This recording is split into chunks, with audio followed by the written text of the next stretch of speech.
next year. And there's no way that I support the concept of this stupid ass fraud manager being here for another year without any trophies won. Yeah. Big up to the Waffle Down for joining us. Buddy, I got a question for you because most of the men here that I stream with and talk to on a regular. So, I think it's your first time on the channel.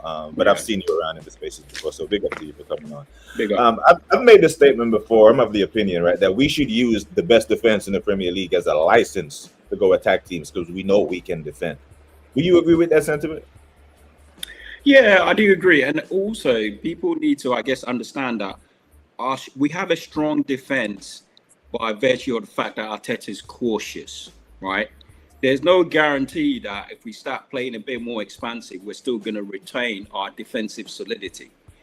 This is not, I mean, we do individually have some very good defenders. But I think Arteta is so worried about losing that defensive structure, hence why he's so cautious. I would have been happy at Liverpool with a 2-2 draw, right? Rather than a 0-0 draw, because I think it will demonstrate that we can actually go there and be potent attacking wise, right? So for me, last year, yeah, we did 2-2 the year before, yeah. Yeah, but also we were forced into that action because we were 2-0 down after 20 minutes, so we had to go for it, right? So for me, on Sunday, I was hoping that somebody would score first, right, to open the game up a bit. And what happened was Arteta waited and waited. I think Liverpool were pretty, they were pretty tame and ordinary. But this is what makes the great managers, especially when you have the tools on the bench to change the game. And Arteta failed to do that. So whilst, as I said, I come on here, I'm not entirely in agreement with the sentiment about Arteta's rubbish. He doesn't know what he's doing. But I think in this instance, he was absolutely guilty of being too cautious and negative. A question to that, if I may. Go on. So let's say like to your perspective that Arteta is too cautious, right? And that being the premise for why we have such a resolute defense. Is that rather like because we have such a flexible variable like that?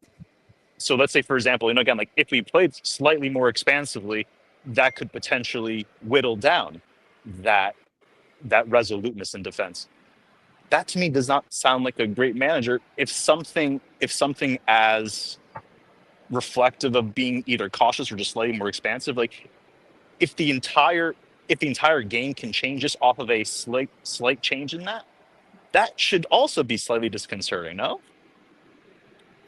Yeah, I mean, look, fair point. I think one thing that people have to appreciate, and again, I'm not trying to preach to the choir here, that football is a very complex game, right? It's a game of balance. It's a fine balancing act. I think when you look at the game against Man City last season, right, we went 1-0 ahead. We became extremely cautious, and then City scored, and then it became 1-1. And all of a sudden, Arsenal opened up, and it was 1, 2, 3, 4, 5-1. I think if you look at that game in the cold light of the day, that's probably not a 5-1 game, right? But what Arteta was forced to do was to push the attacking intent out a bit more to get a result, right? He was forced to do it because I think he would have been happy to sit on a 1-0 score. If City hadn't, that game probably would have ended 1-0 to Arsenal, right? I agree. But because City scored, what happened was we had to come out and be a bit more expansive. And City obviously lacked confidence, and they started shipping goals. That's what I think would have happened I'm not saying we would have beaten Liverpool 5-1, but more likely if Liverpool had scored earlier, right, it would have opened the game up a bit more and forced Arteta out of this negative and conservative disposition. That's the problem I had on Sunday. So I don't disagree with you. Sorry, I can't see your name. Doc. Doc. Yeah, but you're right. I think, for me, Arteta is too petrified of losing this defensive structure to the extent that sometimes he allows it to drive his thinking. It allows it to drive his thought process. And what tends to happen in the end is we end up with results like Liverpool, What can you say? Waffle Don, do you think our defense is good because we defend as a committee, as a unit, or is it good because we have two of the best center backs in the world and Timber one of the best fullbacks in the world? What you make of that? I want to get away from this defense nonsense for a minute, yeah, because go on. there's a saying: goals win games, defense win titles. What have Arsenal won with the best defense in the league or the world in the last 3 seasons? Speak on it. So if someone can answer that question for me, I'm happy. What did Liverpool do the other day? They won a game and they scored a goal. Yeah, that's what you need to do to win games. We can talk about defense and all that kind of stuff, yeah, but at the end of the day, if I score more goals than you, then I win the game. Football is not a complex. Big respect out to half volley. I hear what you're saying about the shot. Liverpool scoring and the game opening up. But Arteta's supposed to be a genius, apparently, according to a lot of you guys, yeah? So why does the game have to be opened up by Liverpool scoring a goal? Why can't the game be opened up by Arsenal scoring a goal? Why can we not have the confidence to go to Liverpool at this stage? Yeah, 3 years we've come second, by the way. Yeah, 3 years we've come second. So we should now be able to go to Liverpool now. And I'm not saying we're going to win the game, but make something of it. I was so confident. BBK was confident. Dr. Same was confident. We were confident we was going to go there to get 3 points. But when we saw the lineup and it just looked negative. And you've heard this thing over and over and over and over and over and over and over again. The same thing. Yeah. The manager bottled it as far as I'm concerned. Yeah. If you want me to be, I'll be polite about it. He actually bottled it. Yeah. No one has the balls or the cajoles to say that. Yeah. Because we went there extra cautious. We bottled it. Let's call a spade a spade. We didn't go there with the intention to win the game. Went there with the intention maybe to, do you know what I mean, get a draw. Do you know what I mean? Maybe stink out maybe a 1-0, but that was just on the premise of maybe, yeah, maybe Liverpool make a mistake.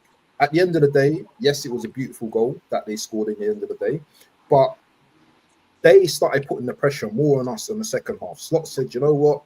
I'm not having none of this. And the thing about Liverpool, yeah, is that the last 2 games before that, they stank up the joint, but they still got 3 points. When is our mentality going to change like this? That we don't care. As long as we get those 3 points and we get across the line, that's all that matters. I'm just tired of this going to games, talking about how good our defense is. So what? It's not winning anything at the moment. And I'm sure everyone on the panel who's an Arsenal fan wants to see trophies now. Yeah, facts, Because man. At some point, and just finish off this last. At some point, some of the defense are going to leave if they're not winning anything. I don't believe this defense is going to stay together forever. And what's going to happen then? Yeah, I hear you. How do you say your name, brother? How do you say your name, bro? Is it Yavaj? Yeah. Big up the panel. Big up the Yeah, chat. big up to you, man. So did you catch the game? Yeah. Tell us what you think of it from a Liverpool perspective, brother. We weren't great in that first half. Neither were you. We were both shit in that first half, honest with you. We were both shit. Like we couldn't big up. We were awful. We've been awful this season, I'll be honest with you. Like performance games winning aside, we've not been great this season. We still got 9 out of 9. So that I'm happy with that. But performances wise, you lot could have got us. But I don't know why you guys didn't attack for us. We conceded 2 versus Bournemouth, 2 versus Newcastle with Alexander Isak, their main guy. Our defense was shaky all season so far. I don't know why you guys didn't attack, bro. Listen, Eze was right there. He should have played. If you guys played Eze, I think we would have lost. The way we were playing in that first half, we actually attacked. We probably would have been 2-0 down. We were like, half our team wasn't. McAllister was not fit in that first half. I did not. Kirkes, to be fair, hasn't done Madueke. But listen, you know, I'm great. We aren't great, but it took a 1 moment of magic from us.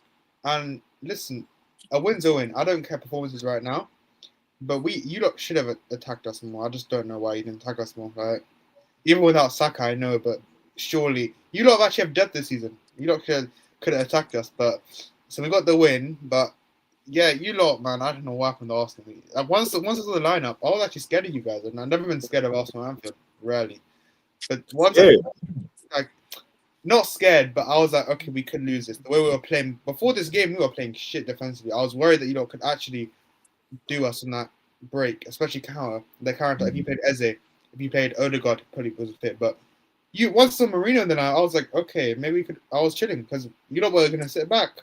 I knew you want to sit back because Mourinho in the midfield. There's no you're playing. So I just don't get it. If you don't actually play Eze and your star guys, I think you would probably be in us.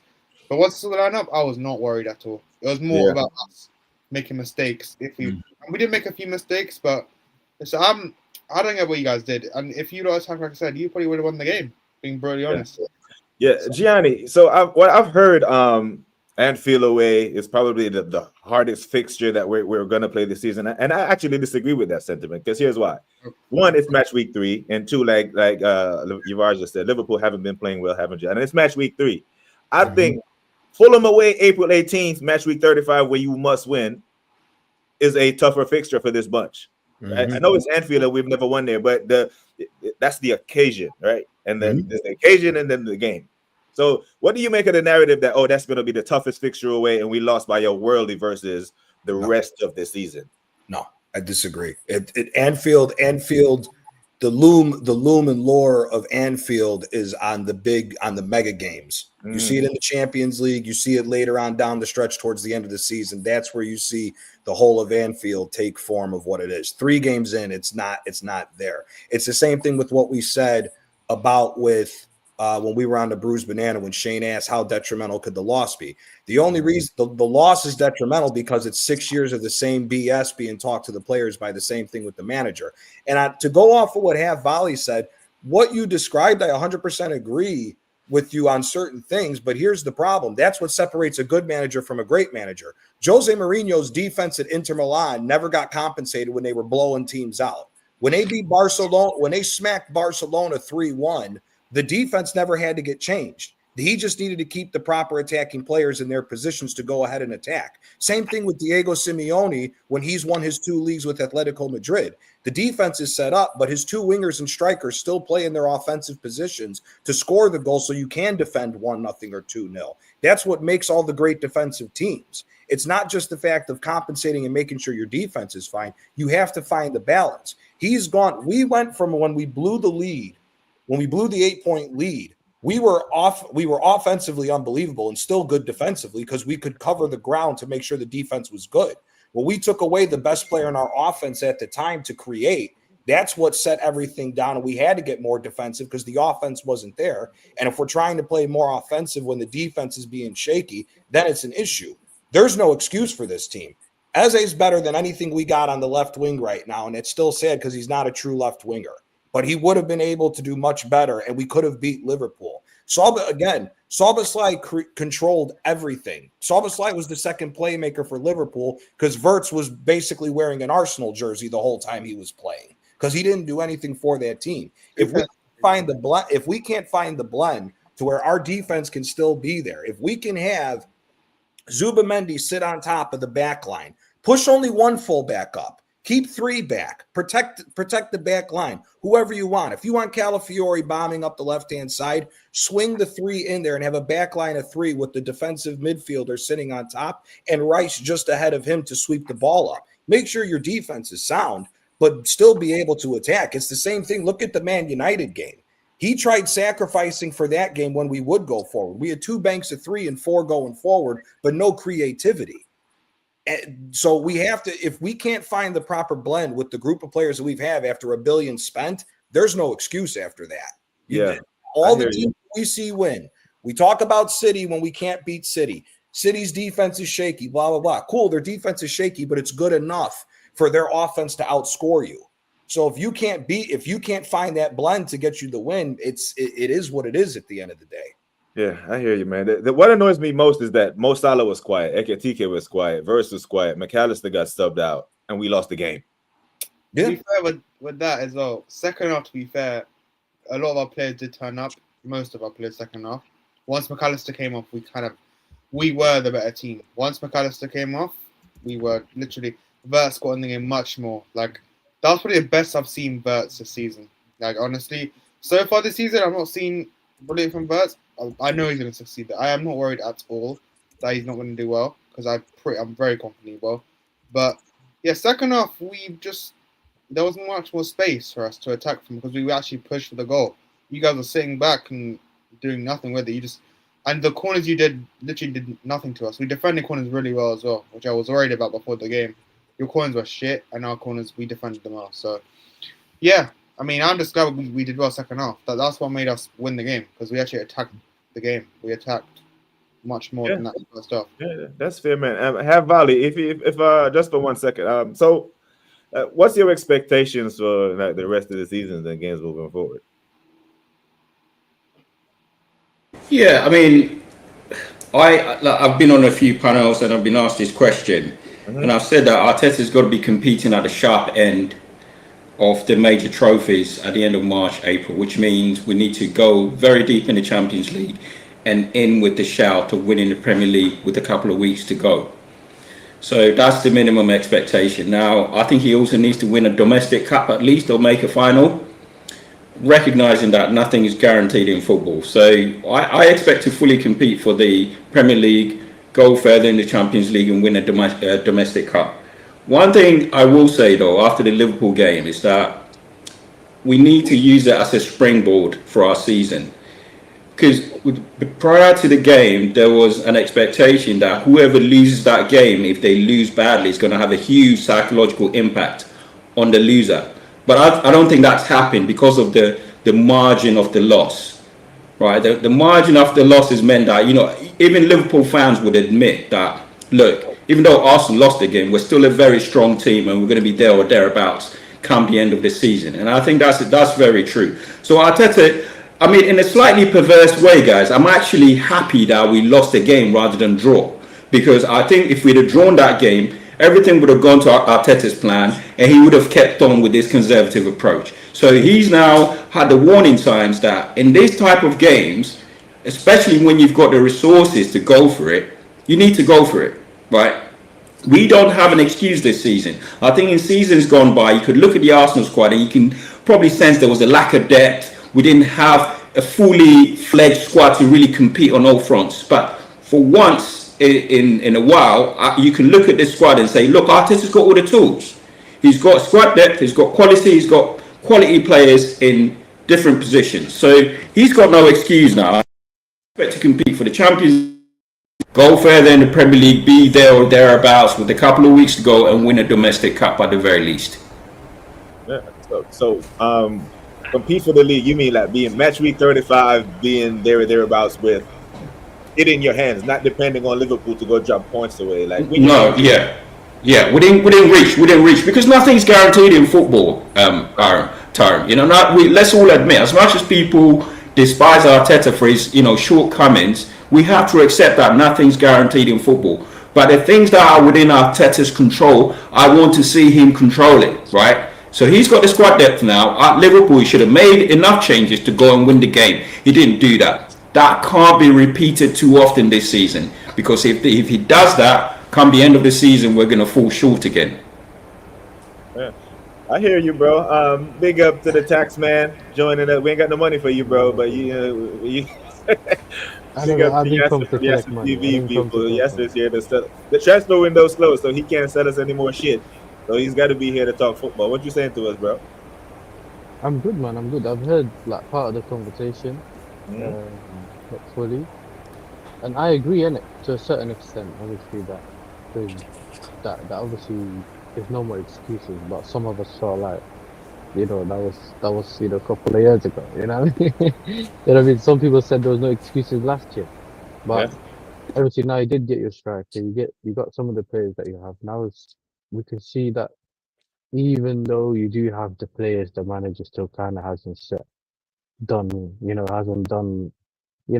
the team the right way. Now, I'll give you a bit of like a background for me from pre-season.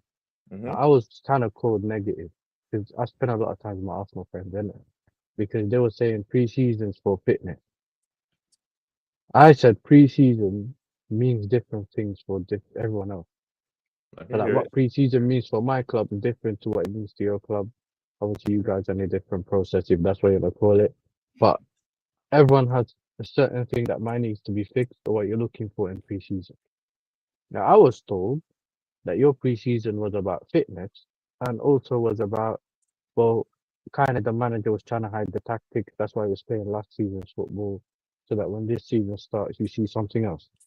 Now, what I saw in the preseason games that I watched when I had a bit of time was that you basically played the same thing you played last season.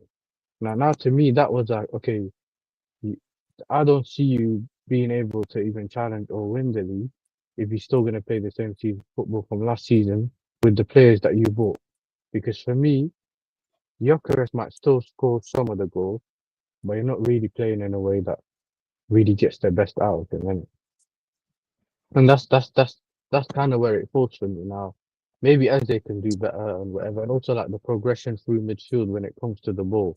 Like when you have the ball, how do you guys progress the ball through midfield? Do you guys break the lines and X, Y, and Z? Yeah, I haven't seen any of that yet, and I'm not sure whether you guys seen it. Obviously, I haven't watched too many Arsenal games. I didn't watch the Leeds games, for example, but that for me is where I said that I had doubt about what was going on in it. So I don't know, man. Maybe you guys can enlighten me in case I'm not seeing what, I'm saying, some what other Arsenal fans are seeing in it.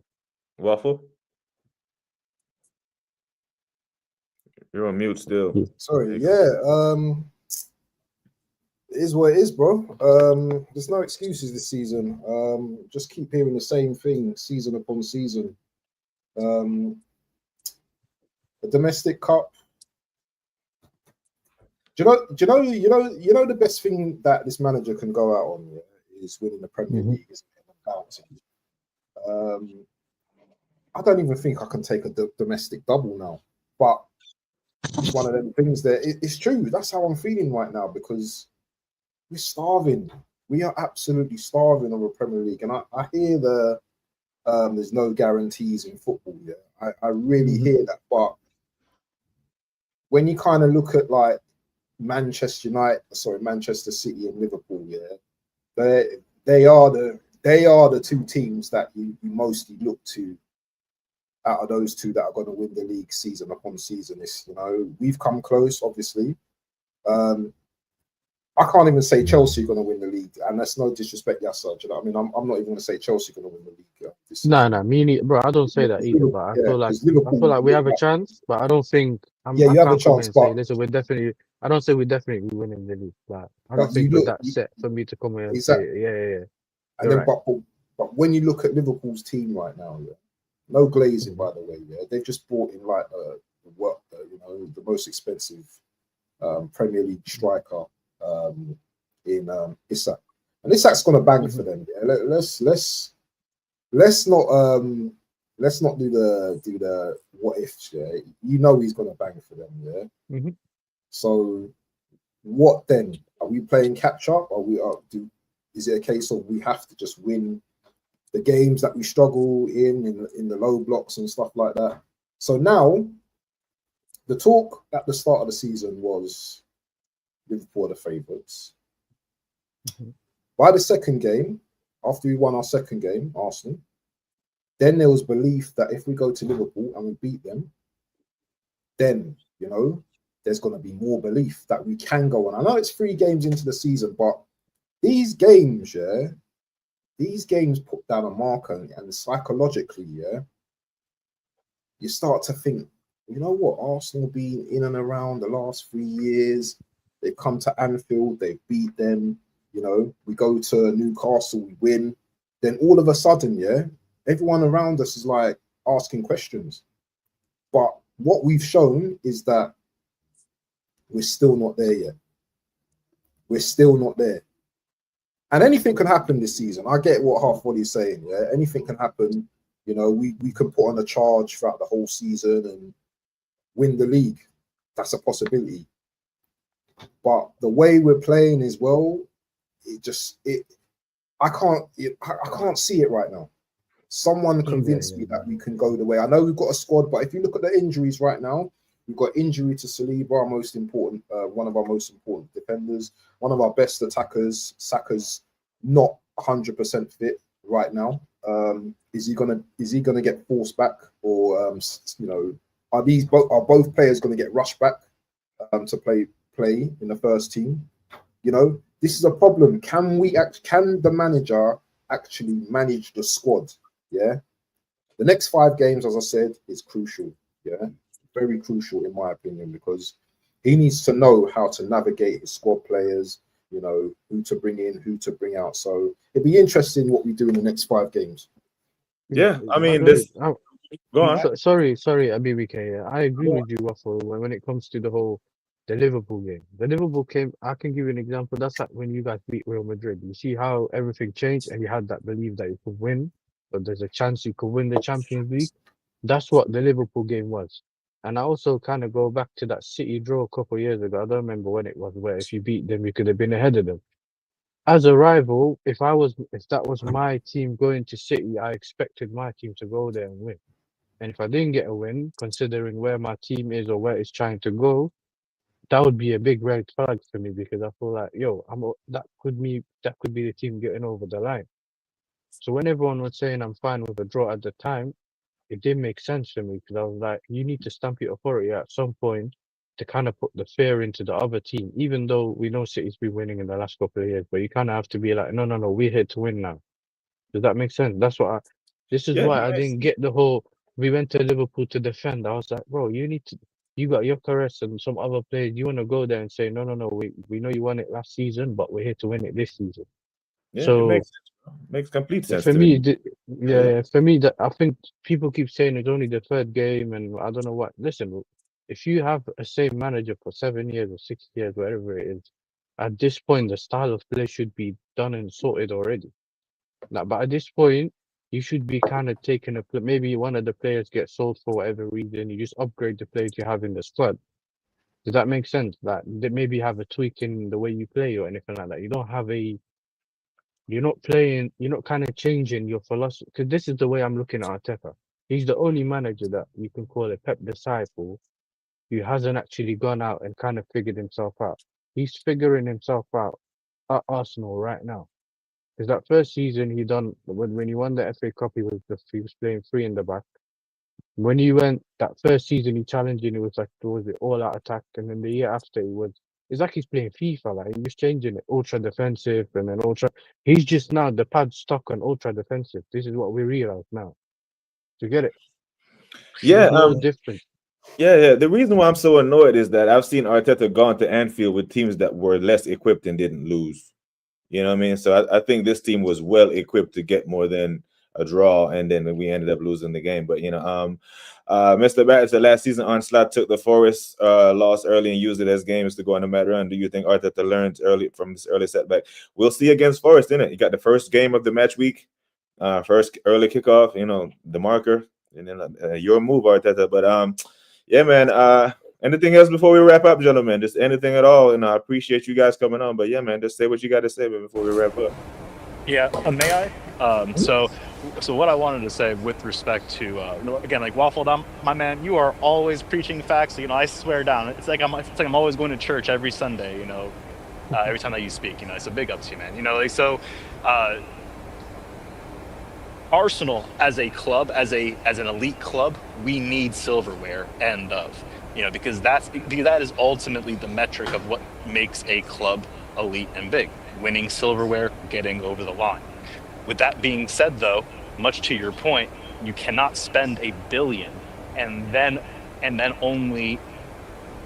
I guess you cannot spend this much amount of money over this amount of time and then still say that a domestic cup, or even 2 for that matter, saves your managerial career and plays here. If we were in, say, phase 1 or phase 2 or phase 3, yeah, that would be a lot more appropriate, because you're still, you're still putting the wheels on the cart. This is just phase to 6. jump in real quickly, I have to admit, it's good enough for me. If he does the domestic double, it's good enough for me. I've been consistently with that. I can't be on here calling for him to win trophies. Then he gives me 2, and then I'll call him for his head. But sorry, go on. No, and you're and in that point, to each their own. Because I'll say personally for me, Arsenal, Arsenal needs silverware, period. And to that point, I would agree. Rather domestic trophies are still trophies nonetheless. Mm-hmm. So while Arsenal may need trophies, Arteta needs a major. Arteta needs a major to save his career. And something that I have a massive problem with is when people use the word compete. You know, like words are rather like words are important. You know, like it's why there's an entire science on it, like called linguistics. You know, like the words that we use are important. And when we say that it is okay for Arteta and for this team to be competing instead of saying that, you know, that Arsenal and this team need to get over the line, we are basically allowing this type of second place, third place, inferior outputs at the tail end of the season. We are basically saying, yeah, you know, we may not win. It's okay to be in the conversation. It's okay to be competing, despite the fact that we've paid, rather, despite the fact that we've spent so much amount of money. Yeah, you know, like life is unpredictable. The season is also unpredictable. We don't know what kind of injuries we're going to have. We don't know what kind of injuries other teams are going to have. But when we still say that, you know, as long as we're in the conversation, as long as we're competing, we're basically providing an out to this club, saying that, you know what, trophies really aren't that important, and we're just going to fall back on some type of, you know, like misnomer excuse to justify it. But that's just my perspective, at least. Hey, Volley, you got for us, man, before we roll out. Yeah, no, big up BBK. Thanks for having me on. I mean, one thing I would leave with the panel is that I think, you know, we're all passionate fans and we want to see Arsenal win, and we debate so many factors on why we're not winning and what Arteta's getting wrong. But if I was to hone in on one facet of the game, which we have to be better than anybody to win the Premier League, is we simply have to score more goals than Liverpool and all the other rivals. When you look at the last 5 years, the winners of the Premier League have scored the most goals, right? It's simple. Arsenal are not going to win the Premier League by having the best defense. I think that's been proven over the last couple of seasons. So that's the size of the task facing Arteta. He needs to score more goals than Liverpool, and it's a huge task. So when I take a step back and I look at it, I think we've actually got a better chance in the Champions League than the Premier League, where his conservative approach would actually carry us forward, because it's a cup competition and sometimes it comes down to two-legged ties. So I think, I hate to be negative, but I think the odds are stacked against us in the Premier League, because that Liverpool attack is on paper better than Arsenal's. So Arteta needs to be a super genius, right? He needs to be an absolute genius to score more goals than Liverpool, and that's the size of the task. But otherwise, I think, you know, everybody's made some very good points, and I appreciate you having me on. Yeah, man. Big up, man. Yeah, big up. Waffle Don, Yasser. Any last words, bro? Appreciate you, man, hopping on us. Yeah, man. Big up to BBK for having me as always, man. My blood brother and everything. Big up to the chat and all that. Big up to the panel as well. Last thing that I would say is that, yeah, we need to score more goals than Liverpool, but we also need to win games. So you can win a game 1-0, yeah. You just need to win games. You just need to these teams that come to the Emirates to host us with a low block. We need to be smarter, and we need to be able to kill these games early, you know, and be able to like rest players, you know, for the next game. Because when the game, this is the problem that I have there. It's when the games come thick and fast in December and January, yeah. That's when the manager earns his crust. In these next 5 games, yeah, I think the manager's we're gonna know much more about Arteta in these 5 games. We've got Forest, Athletic. Got Newcastle away as well. Yeah, that's going to be a huge test. Exactly. Yeah. So the games are not going to be easy games. So yeah, this is what we need to do. He needs to be able to rotate his squads, not kill overplay. Do you know what? Being a manager, to be honest, yeah, being a manager these days, a football manager, is difficult. I'm not gonna say that his job is easy, but he gets paid a lot of money to do that job. So I'm expecting a lot more from him, and I'm expecting him to bring us a title. And if he can't, then you know what? Leave it to the next man. Do you know what I'm saying? I hear it. Man, big up to Yasta TV. Yasta, you want to shout out your channel? Let us know what you got coming on the blue side. What you got for us, bro? Yeah, and I'm just gonna go live. Not today. Today I'm gonna drop a video later today, and then tomorrow I'll probably go live. But yeah, man. Obviously the transfer window's closed.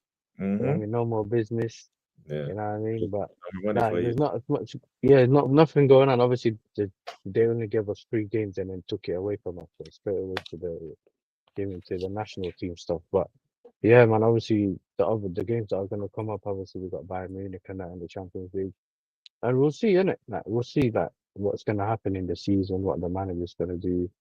There's a lot of little unknown, innit? Everyone's looking forward to see what their club's gonna do. But yeah, man, you see me. I'm confident though, Champions League, because we got heritage there, innit? Yeah. So like I know that even but it's the weird one because even when we play that cup competition, we always find a way in it. Look at like the Club World Cup or anything like that.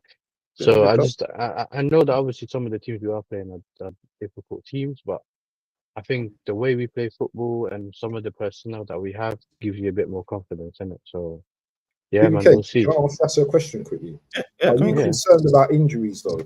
Can injuries like because injuries can impact, like obviously Cole Palmer's injured right now. Yeah. Your backup striker Delap's injured right now. You struggled with injuries in the past as well. So you think you've got enough to navigate the squad? No. Look, obviously, us. Everyone says we have 50 players somewhere, innit? Now we've got some players somewhere, but I think I'm not necessarily that worried when it comes to midfield because we have a really good squad depth in midfield. Also, what I like about Maresca is the way he manages injuries, and like with Palmer, he apparently he I think he had a groin injury or something before or during the Crystal Palace game. Whining at Carnival too much. That's what it was. No, that was after. So what happened was I think Crystal Palace game he was injured. Then he said he wants to play, so he ended up playing. That's probably part of the reason he was poor, but I'm not going to use that as an excuse. I think he felt something in the next game, which was West Ham, and he was like, no, I'm not playing. Then I'm going to replay Esteban, I think, instead. But the injury concerns, obviously, Cowell has an ACL injury. I think that was one of my main concerns.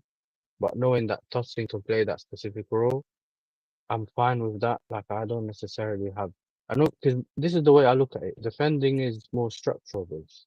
It's not necessarily individual based, and it's not very you're not really relying on specific individuals all the time. You get it? You can have a very good 3 pairing or 2 pairing in the back, and it works really well.